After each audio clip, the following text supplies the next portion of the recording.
Alors tout à l'heure, nous avons vu donc comment faire des matchs avec des images, comment faire des matchs avec le plan qui précède, comment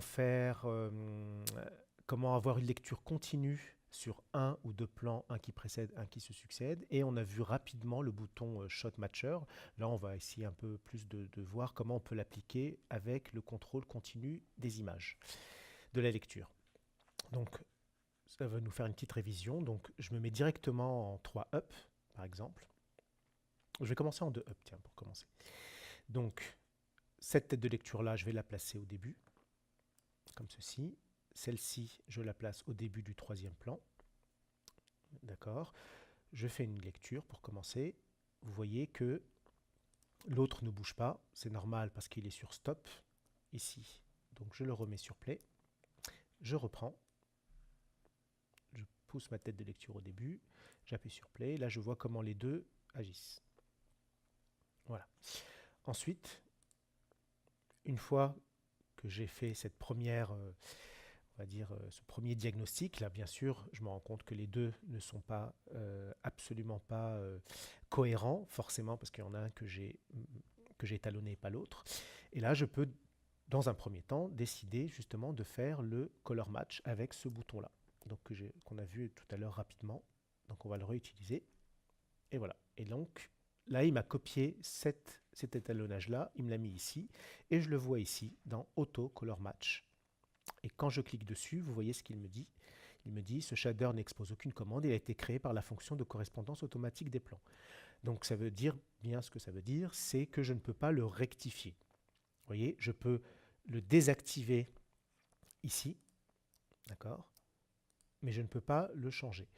Si je me rends compte que ce n'est pas tout à fait ce que je voulais, vous voyez, entre les deux, entre ici et ici, je vais utiliser, je vais me remettre au début. Vous voyez, quand je touche à un curseur, l'autre bouge forcément. Le curseur numéro 2 est attaché à celui-là, ou plutôt la tête de lecture numéro 2 est attachée à la tête de lecture numéro 1. Donc quand j'en bouge un, l'autre bouge et vice-versa. Sauf... ah tiens, bah ça j'ai un comportement qui est intéressant. Sauf lorsque je prends juste un, l'autre disparaît. Vous voyez. Ah oui, forcément, je sais pourquoi il disparaît. Il disparaît tout simplement parce que, regardez, en le poussant vers le début, forcément, la tête de lecture numéro 2 sort de ma timeline. Voilà, ce qui est tout à fait logique. Donc ce n'est pas un comportement inhabituel, c'est tout à fait logique. Donc là, quand j'appuie sur Play, je me dis, bon, il y a peut-être quelque chose à faire. Et si je me rends compte que là, vous voyez, je ne sais pas si vous le voyez dans le screen, c'est légèrement, on va dire, une espèce de voile un petit peu sur l'image. Je ne suis pas obligé de recommencer le color match, parce que de toute façon, il me fera la même chose. À ce moment-là, je vais dans le primary et je fais une modif dans le primary. Par exemple, ici, ce que je peux me dire, c'est peut-être ce qu'il faudrait, c'est enterrer un petit peu les noirs, enfin les baisser un petit peu, avec le décalage ici. Vous voyez, un tout petit peu. Voilà. Pour essayer d'avoir à peu près, vous voyez, que les noirs soient un petit peu près sur le foulard sombre, à peu près au même niveau. Tout à l'heure, c'était plutôt comme ça, vous voyez. Et là, je rajoute, je les enterre un petit peu, parce que j'ai l'impression qu'ici, il y a un peu plus de noir. Voilà, comme ceci. Un petit peu, par exemple. Voilà. Donc, Color Match va me donner une base de travail. Et ensuite, je corrige avec un primaire, etc., etc. On va faire la même chose avec le 3 up. Voilà. Donc, je positionne, je peux le mettre là, par exemple. Ici, je positionne ma tête de lecture ici, par exemple, 2. La troisième, je la positionne là. Et celle-là, je la positionne au début. Donc quand je fais lecture, bien sûr, les deux ne bougent pas parce que je fais toujours la même erreur qui est de les laisser sur pause. Donc j'enlève la pause, je me mets sur play et là pareil, et je le positionne. J'appuie sur play, voilà, j'ai les trois et celui qui suit qui défile. Ensuite, je reviens au début, par exemple ici, et là, vous constatez que le color match ne fonctionne pas. Tout simplement parce que le color match, il a besoin, il ne peut pas savoir quel étalonnage je veux copier. Là, j'ai trois têtes de lecture.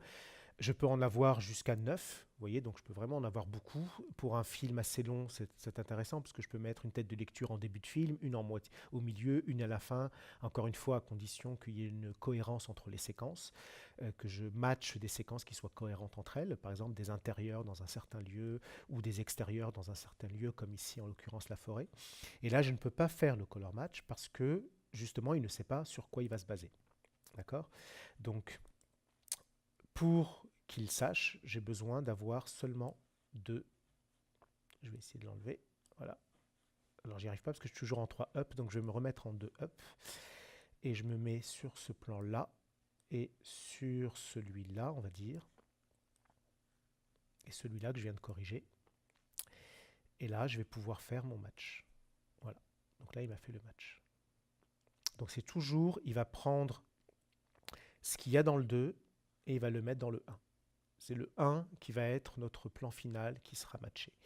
Et ce que j'aimerais porter à votre attention, c'est que l'autocolor match qu'il m'a fait là, il a pris la globalité de l'étalonnage qu'il y avait avant. Quand je prends ce plan 2 j'avais un primaire plus un autocolor match. Il a pris la somme des deux et il les a fusionnés et il l'a mis dans ce plan-là pour essayer de matcher les deux plans. Vous voyez, il prend toujours la totalité des étalonnages qu'on fait sur le plan qu'on veut choisir de matcher.